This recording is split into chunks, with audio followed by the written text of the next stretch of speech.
হরে কৃষ্ণা। প্রিয় বন্ধুরা, আমি বিশ্বজিৎ গুহ রয়। আর আজ আমি আমাদের দেশের প্রথম বুলেট ট্রেন কেমন দেখতে হবে সেই ফটো দেখে খুব খুশি হলাম।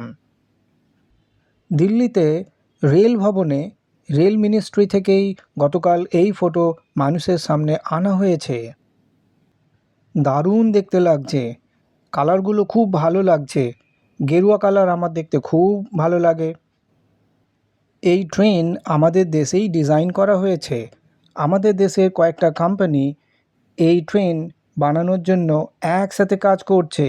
এটা মেক ইন ইন্ডিয়ার এক বড় উদাহরণ।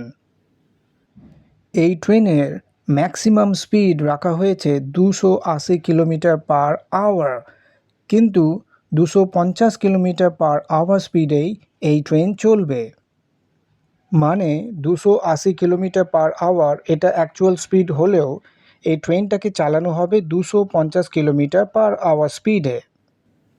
প্রথমের দিকে এই ট্রেন চলবে, পরে জাপানে তৈরি করা বুলেট ট্রেন আমাদের দেশে আনা হবে।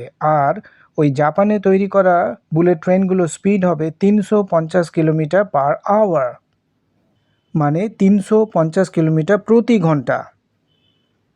15ই অগস্ট 2027 সালে বুলেট ট্রেনের প্রথম ট্রায়াল রান হবে, এটাই একটা টার্গেট আপাতত রাখা হয়েছে। এই ট্রেনের অ্যাকচুয়াল রুট হলো আহমেদাবাদ থেকে মুম্বাই। প্রায় 580 কিলোমিটার লম্বা এই রুট। এই রুটে 12টা স্টেশনস হবে।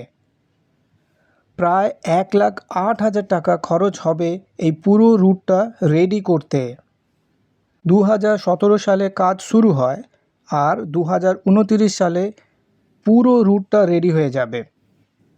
তখন 7 থেকে 8 ঘন্টার পথ প্রায় 2 ঘন্টাতেই কমপ্লিট হয়ে যাবে। যাত্রীদের অনেক সময় বাঁচবে। বন্ধুরা, তোমরা সবাই ভালো থেকো আর আজ এই দিন তোমাদের সবার শুভ হোক। হরে কৃষ্ণা।